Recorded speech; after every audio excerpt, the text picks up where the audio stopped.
This is the Fantasy Roadshow. Wide receivers. We're good at running backs. We'll move on to wide receivers. I just mentioned Calvin Ridley to the Titans. Big money for Ridley. Big money. So, yeah. What's his agent Mulugeta? That guy is.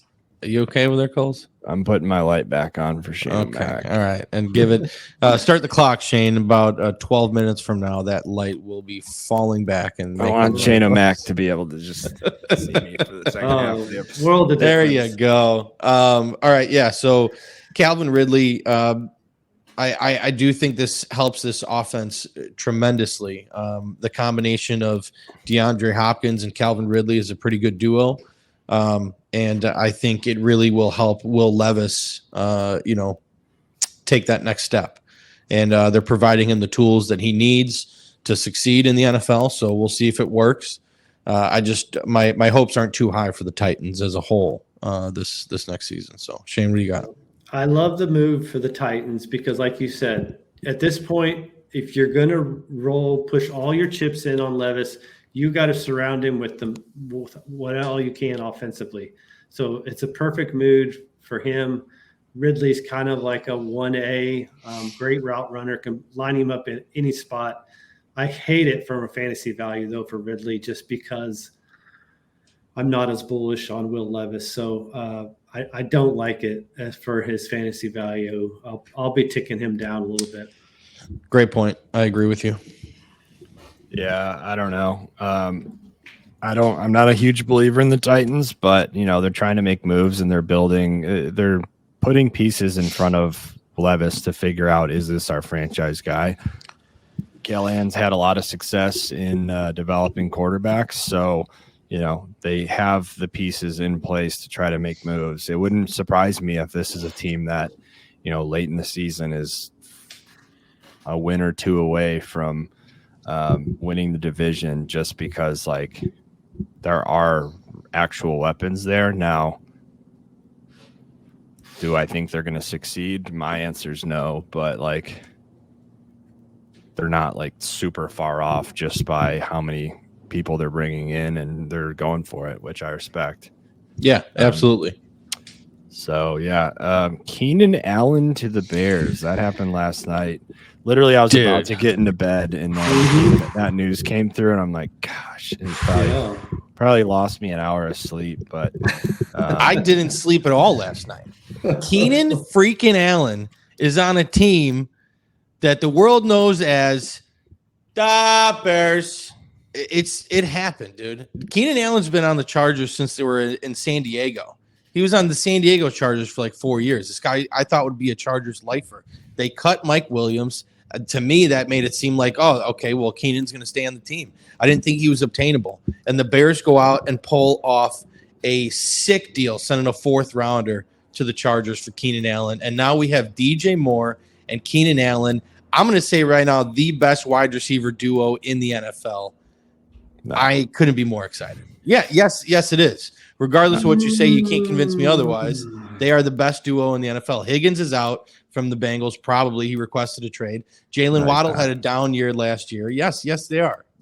Keenan Allen, DJ Moore, both wide receiver ones on the same team. Lock it in. Best duo in the NFL. Overreaction by a biased fan of the team. No, not at all. Not at all. You're totally wrong there. Yeah. He's 32. He's going to be 32 by the time they start playing football. He's gotten quite a few injuries in his career, nagging hamstring to be more specific. But it's a good signing. He had a good year last year. I think, they're going to have him for 1 year and then figure out, are we good? Nope. Yeah. And figure out what kind of deal that they want to do moving forward with them. I just hope it doesn't mean that they miss out on one of these wide receivers in the first round. Overall, I would say that was a good deal and they should have done it. But I would be worried about his age, is in him being injury prone, and I just want to make sure they have a young weapon to develop with Caleb along his career, like, someone like a Neighbors or a Dunze that they can pair with him that will be Joe Burrow, Jamar Chase-esque. So we'll see. Yeah, I'm looking for who the Giants draft. As soon as the Giants make their pick, that will determine whether or not we'd be able to get Neighbors or Odunze. And I do hope they invest in a younger receiver because you're right. Keenan Allen is getting older, but I still think he has enough juice in him for a couple years on the Bears. So I'm not too worried about him declining right away. Yeah, let's put it this way. Like, let's say they miss out on one of those guys now because Chargers for sure go Neighbors, miss out on a Dunze, or the Bears just feel like they don't need to waste that draft pick on one of those guys, and then they decide to go one of their next picks on a wide receiver and end up with, I don't know, whoever, Roman Wilson, for example. I do like Roman Wilson a lot, but let's say Keenan Allen, has a groin injury or a hamstring injury that we've seen in the past. And then now you got DJ Moore, Tyler Scott, and Roman Wilson. I'm not as impressed. So, I would be excited for a Keenan Allen signing. But I just think it's not like, given his age and injury history, I don't think it's like we're out of the woods. The injury history, to my knowledge, he had a string of seasons where he played. I think he only missed one game each season since 2017. Like just this last season or the year before where he dealt with that injury. But other than that, the guy's been pretty consistently healthy. So I wouldn't call him injury prone. He's dealt with some recent injuries, one being the hamstring. But if you pull up his since 2016 or 2017, the guy's been pretty consistently on the field for the Chargers.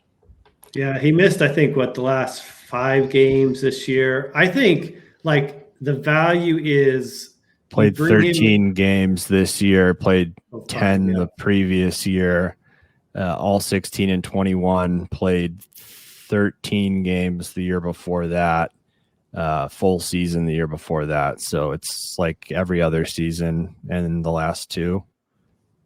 But, yeah, so I think let's just say he gets hurt in week 12 and he's lost he doesn't play another game. But there is value for him being on the field playing in that early development with Caleb Williams the first 12 games of the year for a 4th round pick. 4th round pick could be all day. Yeah. Tight end bust they draft. So yeah, I agree. It's just, again, my point is they need to still figure out who that third option is going to be, and it needs to be someone that can step in and be the second option given his injury history and his age. So yeah, I hope they draft a young receiver that can fill that role that you just described. Yep. So we'll see what happens there. Hollywood Brown to the Chiefs. I love that for the Chiefs and dude. Him. Yeah, 100%. That's Hollywood Brown is going to, in my opinion, I think he will be the wide receiver 1 on the team ahead of Rashee Rice. What? I do. I don't think Rashee Rice is going to be commanding as many targets as Hollywood Brown is. I think Rashee Rice is great, but their lack of wide receivers last year really elevated Rashee Rice. I personally think Hollywood Brown has more experience in the NFL. He's been in the longer, and I think he could be the better receiver than Rashee Rice. It's maybe a hot take, but I think Hollywood Brown, by the end of the season, is wide receiver 1 on that team. This is Shane. This is where you get him in his take and say all right, let's make a bet. These are the things that you jump on the hype. Go ahead. I'll take that bet by the end of the year. Then he doubles down. Doubles by down. The end of the year. His confidence. Yeah, Shane, by the end of the year, Hollywood Brown. Let me teach you. This is where you jump on it, Shane. So I can just picture this next year. Fantasy Confessions talking about. I had Rashee Rice as wide receiver 2. No, but I do. I think this is potentially a spot for him to really excel in this offense. And he commands a lot of targets. He gets open. He's really good at separation. We saw him have games of 10 plus receptions multiple times in the NFL so far. I like Hollywood Brown on the Chiefs. Shane, so this is also where I would, in the conversation, try to get him to say that, double down and say that he's gonna outproduce Tyreek Hill in his best season as a Chief. I'm not going to say that. I'm not going to go that far. I'm not completely out of my mind, but I have aspirations, and I see a lot of potential for Hollywood in this offense. Yeah, I like him a lot here. I think he's perfect. I think that was like I don't know if it was on air in the past or offline, have discussed like Hollywood to the Chiefs would be perfect for where he's at in his career and for what they need. So that's gonna be really good for that Chiefs offense. You're gonna have him and Rashee, Kelsey there. It looks like they're gonna re-sign Snead. Probably draft a guy too. Draft a wide receiver. Potentially. I don't know that they'll go first round capital anymore like they were intending on, probably, but like they have been the last 3 years. And they may, because the Hollywood's just a rental. He's going to have an outstanding season, and then he's going to do what Hollywood does and go get paid somewhere. But yeah, probably by the Panthers. But no, I think it's a really good signing for the Chiefs. And for Hollywood Brown. So I'm excited. I think, I'll be looking at him in best ball. He's probably not going to have much value, but if he ever falls, pairing him up with Mahomes will be a pretty good best ball 1-2 punch. I think this is, if I was going into the season, I would call this a win for Rashee Rice, because I was more worried about them bringing in a Mike Evans or somebody else that was a more legit guy. I mean, Hollywood is, we just talked about Keenan Allen, but Hollywood's missed some games the last couple of years. I don't know. He's, I think his biggest concern is who's he going to be gaming with in Kansas City and getting on and playing with online games with more than anything else on the field. So I'm not concerned at all. I will take any bet that for sure Rashee Rice is going to outproduce Hollywood Brown. Let's lock it in. What kind of pod is this? Our first pod bet of the year? This is the first. I think it is. Yeah. The year. Right. I'm gonna take notes of all these this year. So locking in Shane O'Mac, he has Rashee Rice. Truck has Hollywood Brown. Yep. And then at the end of the year, once what obviously has happened, Rashee Rice does outproduce Hollywood Brown in fantasy. Truck then for the next 3 shows after the season, we'll have to have a full Cowboys backdrop for shows. Okay. The off chance that it doesn't, I'll put Bear stuff in my backdrop for 3 shows. Okay, I'll send you some stuff preemptively, so get you all geared up, ready to go for that one. I love it. All right, that first pod bet is in. Lock it in. Okay. Love that. All right. So next up, Gabe Davis to the Jags. I don't want to talk about it, but you guys can. Yeah. I think we need to talk about it, right? Because Calvin Ridley's out. Gabe Davis, Zay Jones. What are the options here for the Jaguars? Gabe Davis is going to be a factor in this offense. I don't know. This is a mediocre signing. It doesn't really do much for me for their team. It's definitely a massive downgrade at the position, unless they bring in someone else that we just haven't heard about yet, or draft a big time guy if they trade up. But I think with the setting right now, if they draft a later round rookie and they don't bring anyone else, Gabe Davis could have a large workload. I just don't know what he'll do with it. Yeah, I think it depends. There's rumblings they may release Zay Jones, and if they do release Zay Jones, then maybe that Gabe Davis is a later round 3-4 receiver. But if Zay Jones is still there, now you're looking at Christian Kirk as the number 1 target, Evan Ingram as the number 2, ETN maybe 3, or so now you're looking at Gabe Davis as the 4th target if Zay Jones is still there on the field. Yeah, I got nothing for you guys. So okay, great, riveting. Darnell Mooney to the Falcons. Let's This go to will our be Darnell Mooney super fan expert. truck. Yeah.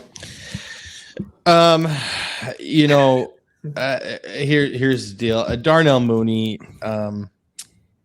I did once believe he was a great athlete. And he's a good athlete. I just wouldn't say he's a great wide receiver. Adding weapons to this offense, I think, is good for Kirk. They grabbed also Rondell Moore. I'm sure we might as well just combo these in together in the same conversation. Darnell Mooney and Rondell Moore to beef up this wide receiver room. And Rondell is more of a playmaker to me than Darnell, but Darnell is going to get some targets. He's going to grab some balls, but I don't see this matter. You know, he's going to grab some balls. You know, it's not really going to affect any of my fantasy teams. I don't think it's going to affect anybody else's. You know, Clip that. That. He's going to grab some we balls. have a new tagline for Truck. He's going to grab some balls. Yeah, he's just going to, you know, time to time. Yeah. Am I there? You're there. Yeah, he'll be open from time to time. He'll grab some balls. Grab some balls. You know, maybe score, you know, 2 treat touchdowns, but that's about grab a ball or two. Yep. So basically what Mooney is what KJ Osborne was last year with Kirk Cousins. Yeah, absolutely. That's kind of better what I'm envisioning. Yeah, I think I'm going to say Rondell Moore will outproduce Darnell Mooney. Shane, you want to take me up on that one? No, I'm not going to. Okay, all right. Two trashy guys. Yeah, all right. I'm contemplating doing that. I like Rondell Moore. I really do like Rondell Moore. I like both of them. Like I will definitely be targeting both of them in best ball. That's really good. I think that they're both going to have great games. I wish it had Rondell Moore not got signed there, I would have been a lot higher on Mooney than I think most people, just because of like this is the best quarterback he's ever played with. Now there was a lot of drops, but you know some of that could just be frustration with his current situation.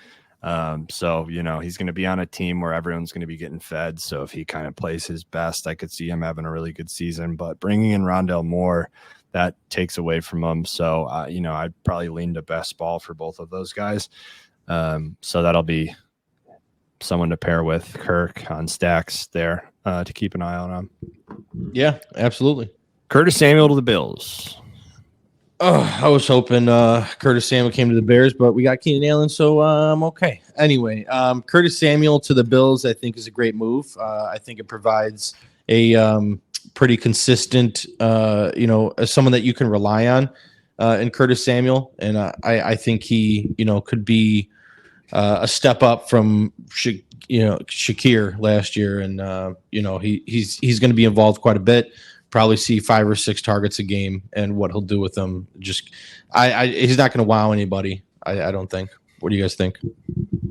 Yeah, I think this is a weird signing for the Bills, just because I thought Shakir was like moving in the right direction. Yeah, and the Bills don't have a ton of money to spend, but you know they need weapons for Josh Allen. So you know, here's another guy that I'm always a Josh Allen guy. I'll always be looking at him. So this is another person to stack him with in best ball. And I do think he's going to have a good year.